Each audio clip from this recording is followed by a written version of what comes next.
This is episode 7 of Baba Yaga's Magic, Slavic Rainwater Magic.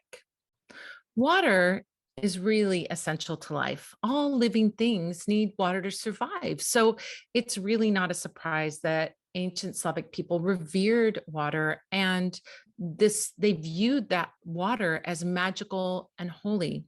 That view has been passed down from generation to generation and still exists today. For spiritually aware Slavic people, water was and is seen as a living thing with its own unique spirit, an ally who can assist us in washing away negativity and bringing in blessings. Rainwater, water that magically falls from the heavens, is seen as especially powerful and magical.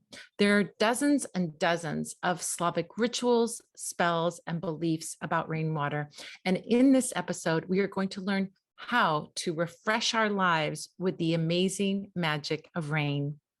But before we dive in, I just want to remind you, if you have any questions about Slavic magic, well, I've got some exciting news for you.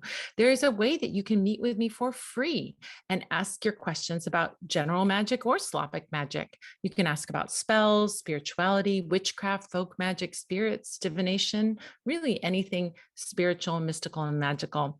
Just join me on Sundays for the live podcast recording and for the extra bonus content, a live Q&A after the podcast.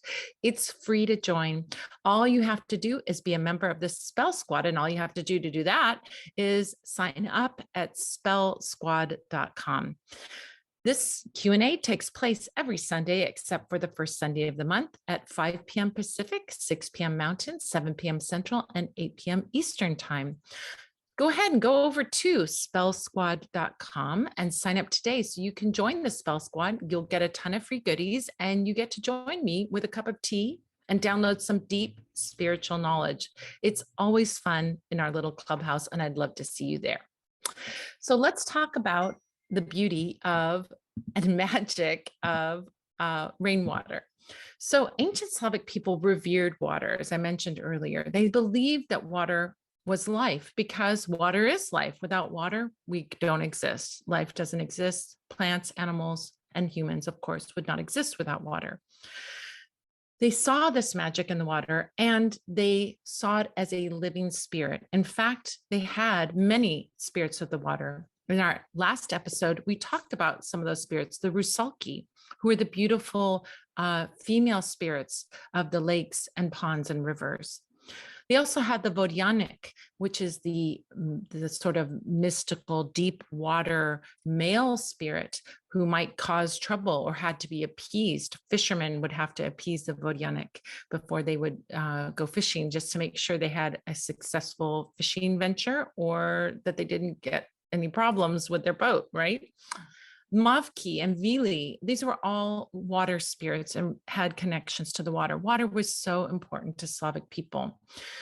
In later times, as sort of spirituality moved away from spirits and more toward goddesses and gods, we had gods and goddesses of water. Perun was the god of rain, lightning, and thunder, and his wife, Dodola, who's known under some other names, Doda, Dodulia, Didilia, Pepperuna.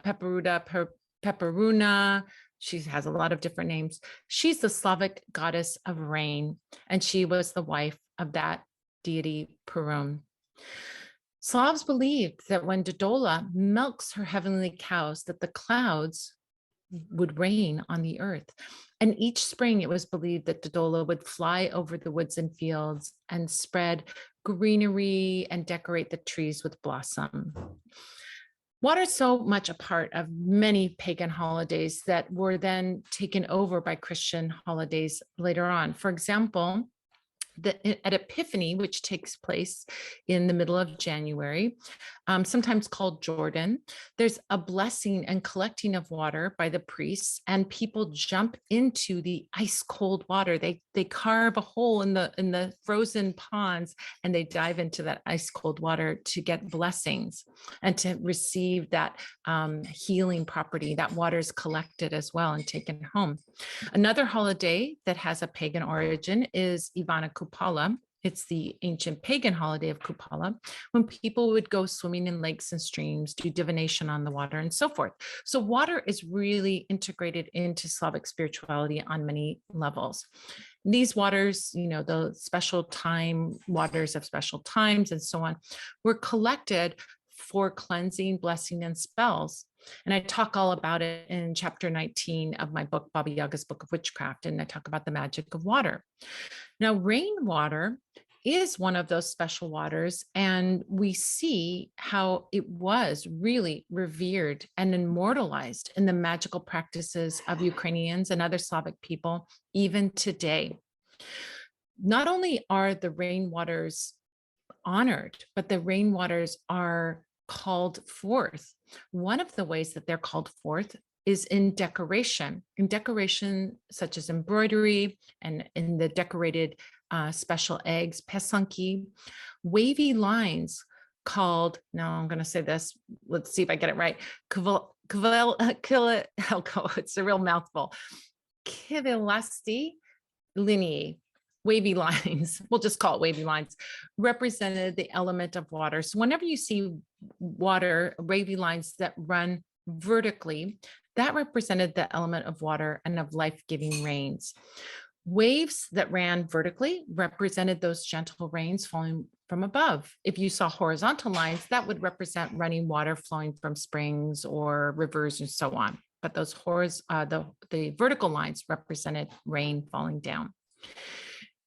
Water is also immortalized in ways that we use the water. So for example, when we use an egg cleansing, when we do an egg cleansing where someone uses an eggs to cleanse away curses or negativity, they would wash the egg using spring water or rainwater because it was seen as a beautiful cleanser. That egg was prepared with rainwater. There are special healers called Mofarka or Mofar or Mofarki, we would say.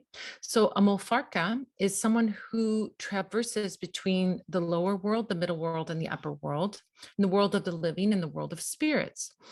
Now, a Mofar or a Mofarka might have a specialty, and one of those specialties was being able to control the weather and control the elements. And these Mofarka or Mofar, who can do that, could bring gentle rains, but they could also, if they were doing negative magic, could bring storms that destroyed crops or curses that brought those devastating storms. So it could be either used for good or for not so good. So how do we use rainwater in magic? Well, the first way that we think of using rainwater is, of course, inviting rains. This is the one that really comes to mind. We are so dependent on weather and especially on rain for having good crops. And nowadays with global warming, rain is even more important. All of the droughts that are going on and that we're seeing in the news or experiencing ourselves depend on rain to be resolved. So there were lots and lots of practices that were done to bring the rains and to bring those really gentle rains that take care of the crops and water the soil. One of the traditions that's so beautiful that's found primarily in the Balkans, there's a corresponding version that happens in Ukraine called Green Week, but this particular one, Dodoli, is found in the Balkans, in Bulgaria, Croatia, Serbia, Macedonia, and so on. We find the Dodoli ritual.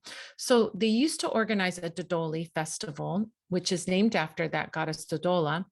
And anytime there was a drought, or then they wanted to worship that goddess and they wanted to pray for rain and they wanted to get her going with that gentle rain. The ritual would be, they would take a young girl, sometimes they would take a girl in the village who was an orphan because she was seen as special and there was some significance to the fact that she was an orphan. And they would dress her in green leaves. And then all the other kids would also, dress in some leaves, but she would be covered in leaves, like she looked like a bush. And she would go to the different houses, and all of the kids or the people that were following her would sing these special songs that were for bringing the rain. And then at each house, someone would take a basin or a bowl or a small bucket of water and throw it at the girl dressed in the leaves. And this was meant to sort of mimic the rain falling on the plants and this beautiful ceremony that's kind of a little bit like caroling / Halloween, going door to door, but they're doing a ceremony to bring the rain. And it's absolutely just beautiful. You see old pictures of this. And now this tradition is being revived, which is such a great thing to see. Another way that magic was done to bring rain onto the crops when there was a drought was to use a spindle. A spindle is called a veretino, and we could use a spindle for a weather spell, among other things. The spindle's used in lots and lots of different kinds of spells, and I talk about those in my book. There's a whole chapter on spindle magic. So using the spindle, you could invite the rain in by sticking your spindle, which is a long stick, sticking it into a glass of water, and that would encourage the gentle showers to water the land. So that was another kind of magical way of inviting rain. Now, once you've invited the rain, you want to collect the rain because the rainwater is a magical tool, and different rainwater has different properties. Rainwater in general has properties of enlightenment, cleansing. It can give energy. It can bring optimism. It can bring strength when someone's ill. It can bring growth, because that's what it does for the plants and the soil. And it can also wash away bad moods, negative thoughts. It's a cleanser and an energizer. In folk medicine, rainwater was also used. It was used for relieving headaches. You would dip a cloth in rainwater and then use it on your head to relieve yourself from headaches. Water was used to relieve eye diseases, and that rainwater was seen as very powerful and washed on the eyes to remove eye diseases. And rainwater is also used for removing warts. So the belief was that if you washed yourself with water collected from a spring during the first storm of the year, so the rain water and the spring water would come together. If you washed yourself with that very magical water, you would remain healthy for the year. So this is the first spring rain after the snows. Now, if you found that special water from the first rain of the year on plants, you could gather it off the plants, and that would offer additional potency into your spells because it not only had the beautiful power of the rainwater, but the power of the plants as well. Now, there are particular kinds of rainwater, as I mentioned earlier, that can be used for different kinds of spells. And this is where the fascination with rainwater for me comes in. Isn't it amazing? Different kinds of rainwater are used for different spells. I think it's fascinating. So, first one is thunderstorm water. Well, I bet you can imagine what thunderstorm water is used for. It is strong and powerful water. It is used to bring justice. It is used to banish evil spirits. You can use thunderstorm water for removing evil from someone's heart, yourself or someone else. Thunderstorm water could be used to punish guilty people. And if you collected that thunderstorm water at nighttime, it was considered exceptionally powerful. The stronger the storm was during that night rain, the stronger the water was for doing this kind of magic. Another kind of water, that rainwater that was collected, was called ancestor water. Rainwater of any kind that was collected at dawn or at dusk is called water of the ancestors, and it would be used to contact your ancestors, to obtain their advice or protection. And it could also be used when people were in a state where they were hovering between life and death. In that state where they're hovering between life or death, you might do a spell to either bring them back into the world of the living or allowing them, if that really was their time, to pass easily into the world of spirit. And this ancestor water could be used for that. Another wonderful type of water, and probably my favorite type of water, is sun water. So rainwater that was collected at midday while the sun was shining. So that magical moment when you see a rainbow, when the sun is shining, but it's also raining, this rainwater is very special and it's called sun water. Sun water is used to remove negative energy of any kind. It's definitely used to bring back health and strength, and it was also a favorite ingredient in folk medicine potions. This is really, as I mentioned, my favorite one. So I'm going to share a couple of very special sun water spells with you because I just think it's such a magical tool. So one of them is that you can use sun water to make your hair more beautiful. So if your hair is thinning or getting weak or brittle or looking dull, you can collect that sun water while the sun is shining and the rain is falling, and collect it for this potion for your hair. Now, ideally, you would collect it in the countryside near a place where long grasses were growing, either grains or something else that grows long, if you wanted to grow your hair long. Now, traditionally, people would grow their hair long for, social reasons and so on. So it doesn't mean that you have to grow your hair long. You don't have to get it out where the long grasses grow. But if that's one of the things that is possible for you and is important for you, then collecting that rain where there are long grasses will add some extra benefit to that water. Collect that rain, bring it home, and then leave it in a bowl or a bottle overnight under the light of a waxing moon between the time that new moon and the full moon, when the moon is appearing to get bigger in the sky, like right now. As you would look over this bottle or bowl, you would say the following incantation: water, water, dear sister, wake up, share your power with me, and then say your name. Absorb the light of the moon and transmit the magical power to my hair. As the grass from this water grows strong and beautiful, so let my hair grow stronger and gaining strength. Let it be so. So that's the incantation you would say. You're inviting the water, the energy of the grasses, and the moon to empower this as you wash it. Now, you would take the next day after you've done this incantation and you've absorbed the energy of the moon, you would take this water and rinse and massage your hair with this water, and you would do an envisioning exercise where you would see your new hair growing, the damaged hair being restored and strengthened, and all your hair shining with health. After the massage, let your hair air dry, and then just repeat it once a month whenever there's rain during the waxing moon phase. All right. So that's one way you can use this sun water. Another way to use sun water is a spell to uplift your mood.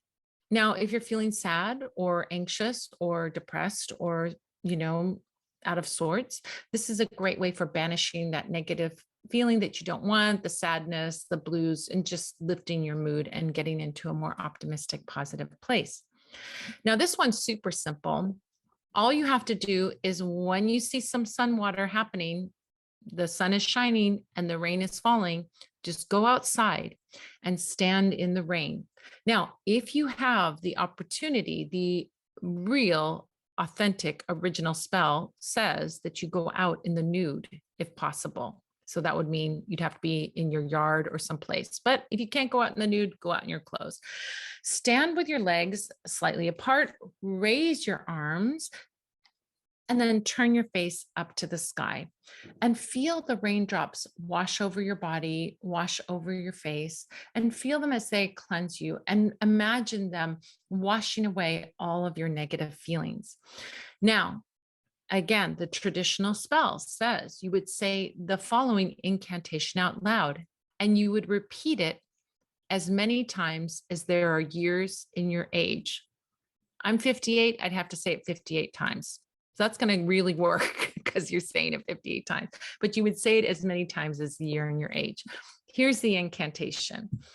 I call on the forces of the sun and the sky. I call on the forces of rainwater. The force is strong and settles into my body. Pure power of water, enter me, cleanse me, and renew me. Quickly fill my body and soul with joy. The emptiness is filled. All evil is driven away. Let it be so.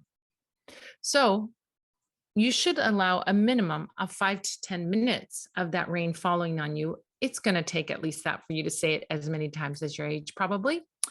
But you go ahead and stand out in the rain, feeling it, imagining it, really doing this ritual. And then afterward, you let your body air dry and then put on clean clothes, or even better, you would put on new clothes after that. And that would really get this nice, fresh start. Another way that rainwater can be used is to get rid of bad habits. Now, this can be done with rainwater at any time. It doesn't have to be sun water. But if you have a habit that you're ready to release, rainwater can help you to let that thing go. So on a piece of thin paper, like tissue paper, you want to write out the words of the habit in watercolor paint and put that piece of paper out in the rain. And as the words wash away in the rain, your bad habit will dissolve. Beautiful, simple spell for letting go of a bad habit. Last one, sun water for healing. So if you have a sick person in the house and you want to increase their strength, you can use that sun water that you find collected from flowering plants. So this one, you have to go out when it's raining, find some flowering plants and shake some of that water into a bowl. When you're collecting water, you're going to say the following incantation. This water is given by the forces of nature for the healing of soul and body.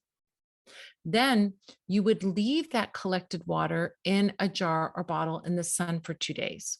And after that, it can be used to make medicinal drinks such as an herbal tea, or it can be just drunk by itself.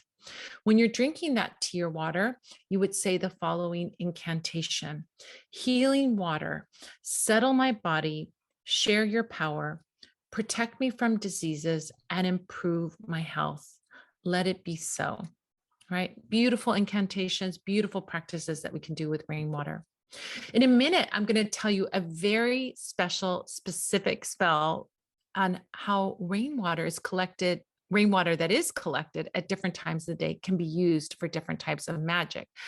But if you'd like to learn more about Slavic magic, rainwater magic, water magic, I invite you to check out my book, Baba Yaga's Book of Witchcraft.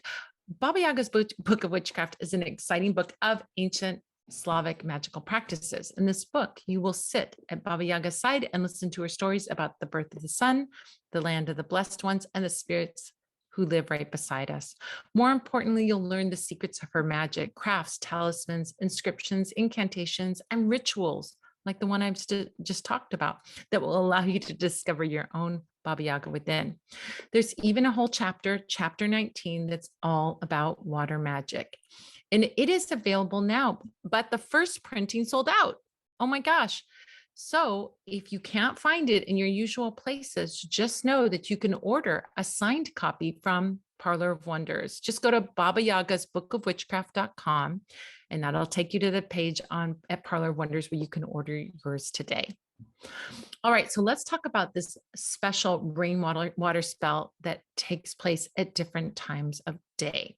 So if you are able to walk outside when it's raining, you can wash your face in the rain to rinse away negativity and to help in healing.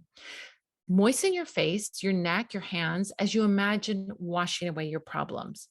Rains during different daylight hours will have different powers. And the strongest way to work this magic is to just wash yourself directly in the rain. You can collect it if you want to collect it and use it later.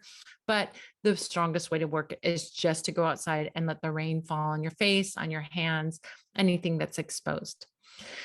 So different times of day are used for different spells. So this would be from 6 a.m. to 7 a.m. So probably the beginning of the day. This would be for spells for new ideas and to attract good luck at work. At 7 a.m. to 8 a.m., you would wash yourself with this rain for relief from headaches of unknown origin. From 8 to 9, you can wash away the effects of Vroki or the evil eye, get rid of all negativity. Great time to go out there and do that. From 9 to 10, you can alleviate sadness and depression, prevent bad actions, and drive out unhelpful thoughts.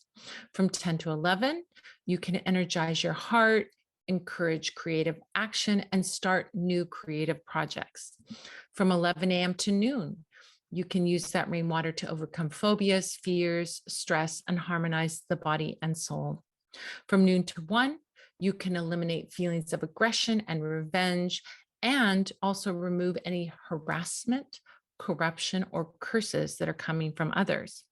From 1 to 2, you can use that rainwater to develop intuition and clairvoyance. From 2 to 3, you can use that rainwater for calming cravings, normalizing your mental state, calming down anxiety, and relieve any nervous excitement.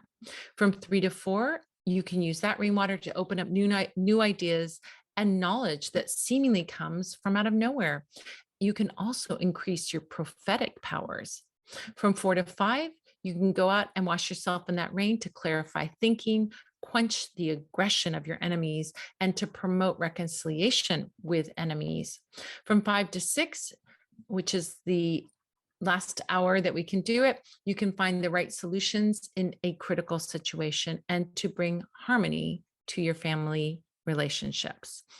So there you have it, some magical rainwater that has to do with the time, but a very easy spell. If it rains where you are, make sure that you go out, even if you don't have the list of the times, just go out and enjoy that rainwater. Let it wash over you. Imagine it clearing and cleansing you of anything negative and strengthening you and energizing you for the tasks to come.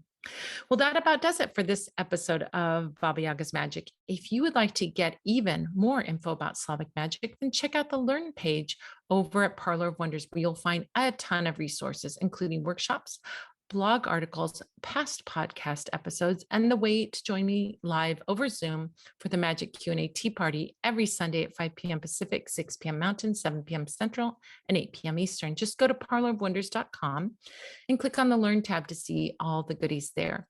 Thank you to all the Spell Squad members out there who have subscribed to and shared this podcast with your friends. I love you guys. Thank you so much. And thank you, extra big thank you to the people who have left reviews on iTunes and Stitcher. Those reviews really help get the word out to the wider world about the podcast, and I appreciate you taking the time to do them. Thank you to Gilles Navarre for production and engineering, and thank you to you for joining me. And I'm looking forward to next episode when we'll be learning about magical foods in Slavic spirituality. Until next time, this is Madame Pamita and Baba Yaga saying Za Mahiu to magic, and may all your stories have the happiest fairy tale endings.